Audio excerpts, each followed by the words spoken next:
नमस्कार, आप देख रहे हैं न्यूज 24। आपके साथ मैं हूं रवि ठाकुर। चुनावों में जीतने वाला ही असली खिलाड़ी माना जाता है, भले इसके लिए कुछ भी करना पड़े, किसी भी हद तक जाना पड़े। कुछ ऐसा ही दिख रहा है हरियाणा विधानसभा चुनाव में, जहां 5 अक्टूबर को वोट पड़ने हैं। उससे पहले वोटरों को अपने पक्ष में करने का दांव चला जा रहा है। कुमारी शैलजा, जो कांग्रेस के वरिष्ठ नेता हैं और दलित नेता के तौर पर जानी जाती हैं, उनको लेकर हरियाणा में राजनीति गर्म हो गई है। बीजेपी ने कांग्रेस पर कुमारी शैलजा को लेकर बड़ा आरोप लगाया, या यूं कहें कि चुनावों के बीच बीजेपी ने दलित वाला दांव चल दिया है। उसका कहना है कि कांग्रेस में कुमारी शैलजा का अपमान हो रहा है, उन्हें बीजेपी के साथ आ जाना चाहिए, यहां सम्मान मिलेगा। ऐसे ही हरियाणा में चुनाव लड़ रहे कई दलों ने कहा है, जिस पर कांग्रेस भी गर्म हो गई है और उसने खरी खरी सुना दी। आखिर क्या है हरियाणा में दलित का दांव? क्या इससे जीतेंगे चुनाव? इसी का आज करेंगे पूरा विश्लेषण।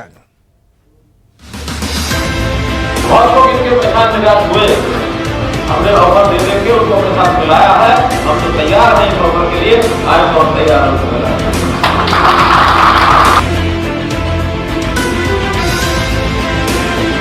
एक दलित महिला के साथ इतना अत्याचार करना, ये कांग्रेस दलित विरोधी है, ये नहीं चाहते। ये तो बापू बेटा को आगे बढ़ाने के अंदर लगे, परिवारवाद झलक रहा है।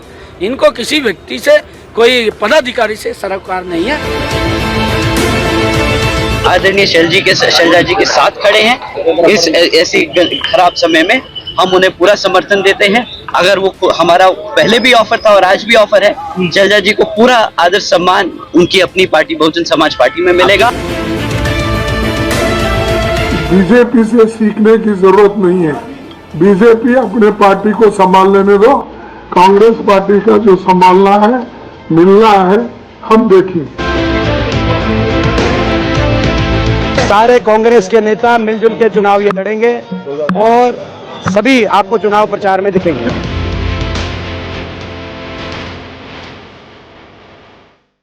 हरियाणा में चुनावी संग्राम, कुमारी शैलजा पर घमासान।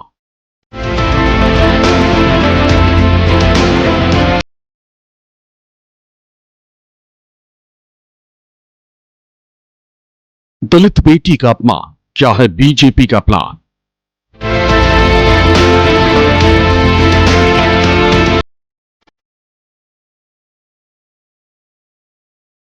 हरियाणा का ऑफर पैगाम क्या कांग्रेस को रोक पाएगा?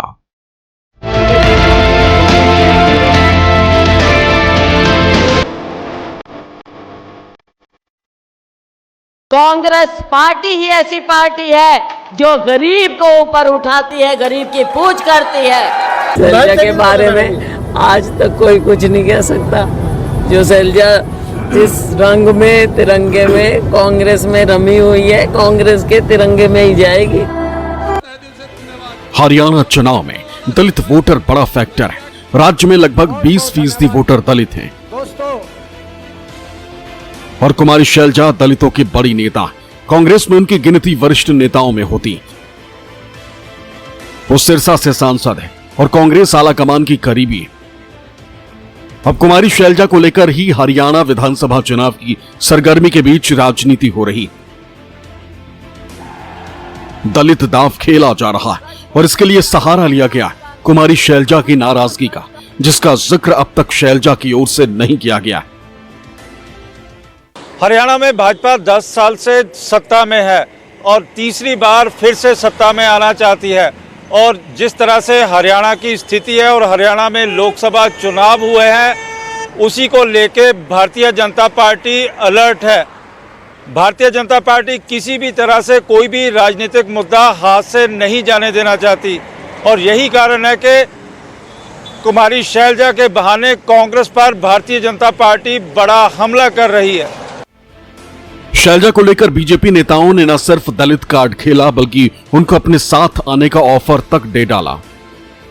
एक हमारी दलित बहन, आखिर दलित समाज, अनुसूचित जाति का समाज सब चिंता करते हैं उसकी, चाहे कोई भी पार्टी हो। सम्मान सबको प्यारा है, अपमानित करना ये समाज में वर्जित है। कोई किसी अपमान रहता तो पंचायत में बैठते हैं। अगर पंचायत में कोई विरोधी व्यक्ति भी घोर खड़ा करके किसी के बारे में बोल देता है तो पंचायत बैठा देती है ना। नहीं मैं ऐसा नहीं बोलूँ, करती है ना, लेकिन इनको शर्म नहीं आई। उस वर्ग को गालियां तक दी हैं इन्होंने, घर बैठी अपना आराम से। एक बड़ा वर्ग आज सोच रहा है कि हम क्या करें। बहुत लोग इनके परेशान निराश हुए, हमने ऑफर दे दे के उनको अपने साथ मिलाया है। हम तो तैयार हैं इस ऑफर के लिए, आए तो हम तैयार हैं उनको मिलाने के लिए। इतना अपमानित करना, एक दलित महिला के साथ इतना अत्याचार करना, एक कांग्रेस दलित विरोधी है, ये नहीं चाहते। ये तो बापू बेटा को आगे बढ़ाने के अंदर लगे, परिवारवाद झलक रहा है। इनको किसी व्यक्ति से, कोई पदाधिकारी से सरोकार नहीं है। इतनी वरिष्ठ नेत्री है कांग्रेस की, और उसके साथ ये हाल। पहले अशोक तंवर के साथ किया, क्या हालात किए। ये अशोक तंवर इनका प्रदेश का अध्यक्ष था, उसकी गर्दन तोड़ दी, हॉस्पिटल में कोई मिलने के लिए नहीं गया। ये इनकी मंशा दलितों के प्रति जो घृणित व्यवहार इनका है कांग्रेस का, वो नजर आ रहा है। इधर बीजेपी नेताओं ने कांग्रेस की गुटबाजी को लेकर भी सवाल खड़े किए। वो कह रहे हैं कि यहां कांग्रेस नेताओं की पार्टी में बटी हुई।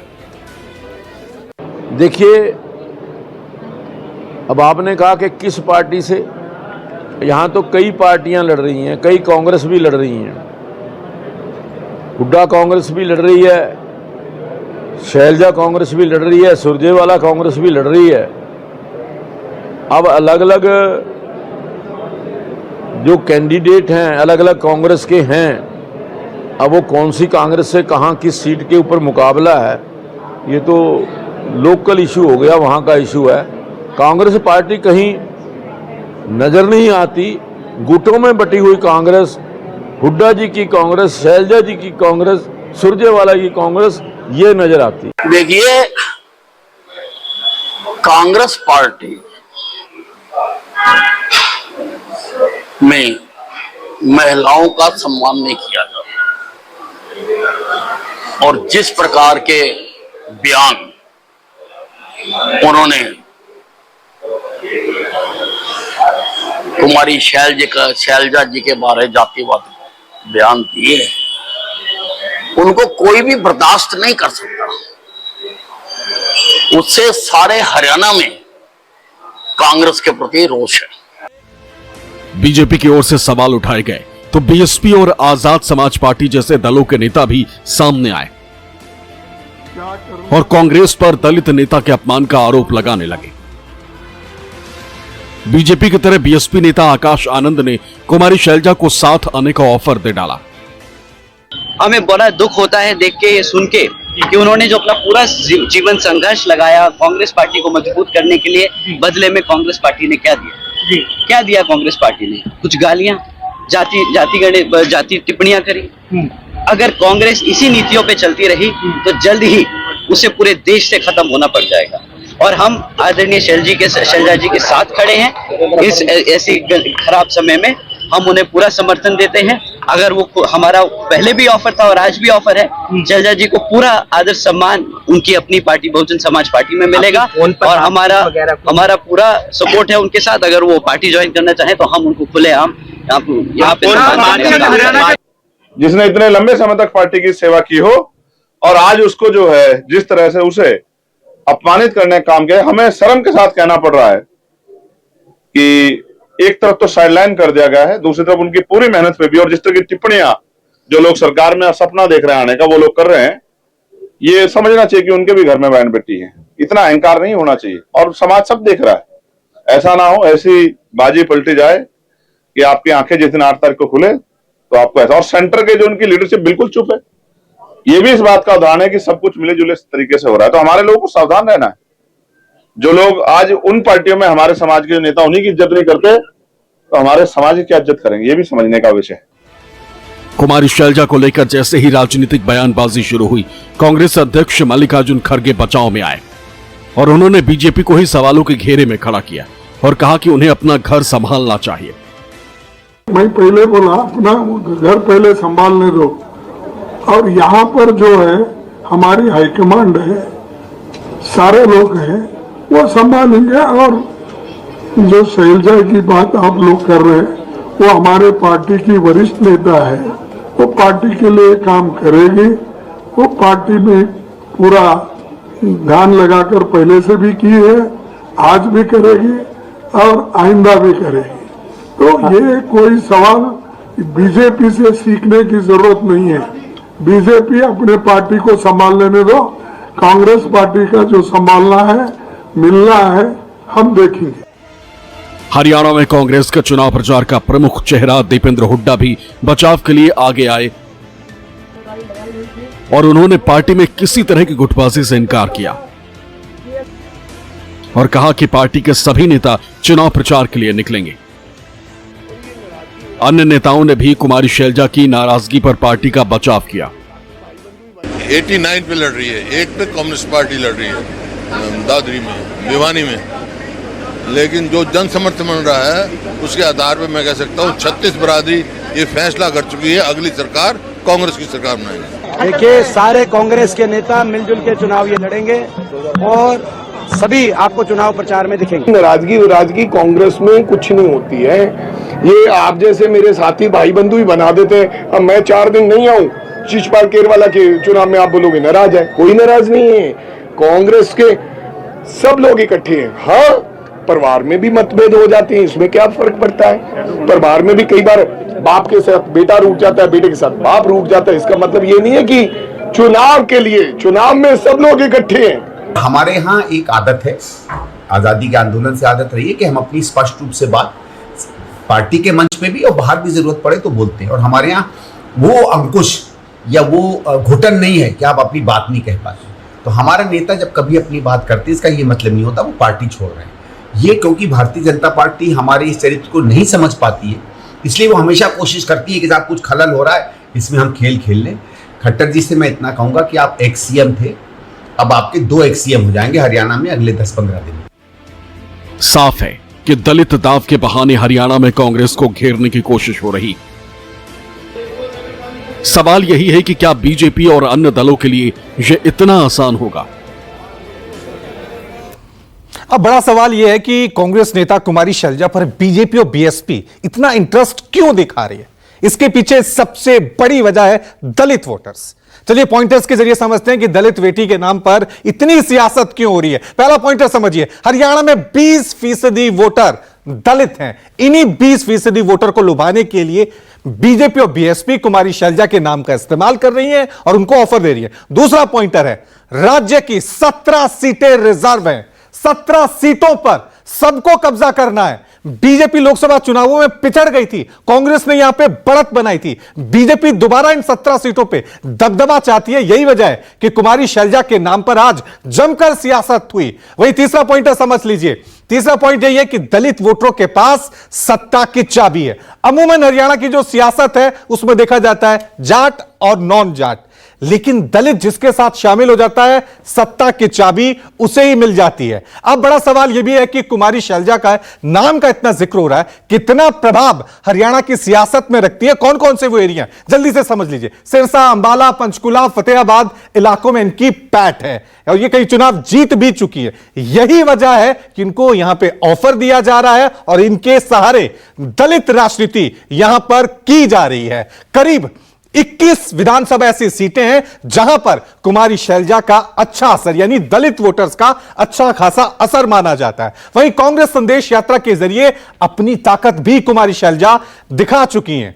वहीं शैलजा पर आज जमकर बयानबाजी हुई, वार पलटवार का सिलसिला देखने को मिला। किस नेता ने क्या कुछ कहा वो भी देख लेते हैं जल्दी से। मनोहर लाल खट्टर ने शैलजा बीजेपी में शामिल हो जाएं, सम्मान देंगे। मनोहर लाल खट्टर ने सबसे पहले ऑफर दिया था कि हम सम्मान देंगे, लेकिन ऑफर क्या है, क्या बनाएंगे नहीं बनाएंगे, इसको लेकर कोई खुलासा नहीं किया। उसके बाद मुख्यमंत्री नायब सिंह सैनी भी कहते हैं कि कांग्रेस ने दलित बेटी का अपमान किया। यह शब्द ठीक ढंग से समझ लीजिए, दलित बेटी यानी जो सेंधमारी करने की कोशिश है, जो टारगेट है वो दलित वोटर्स है।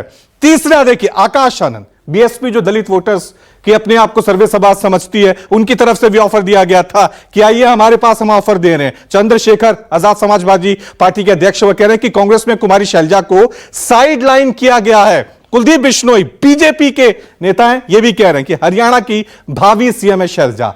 अब बड़ा सवाल यहां पर यही उठता है कि यहां पर कुमारी शैलजा क्या कह रही है। नेता तो बयानबाजी कर रहे हैं, लेकिन इन सब के बीच कुमारी शैलजा क्या जवाब देती हैं इस चुप्पी के ऊपर? कांग्रेस के खिलाफ विद्रोह करती हैं या फिर यहां पर नई सियासत देखने को मिलती है?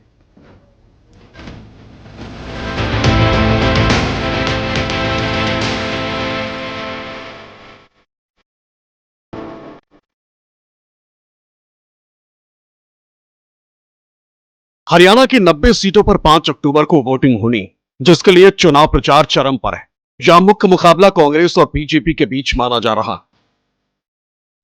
इसलिए दोनों दल एक दूसरे को घेरने को कोई मौका नहीं गंवाते।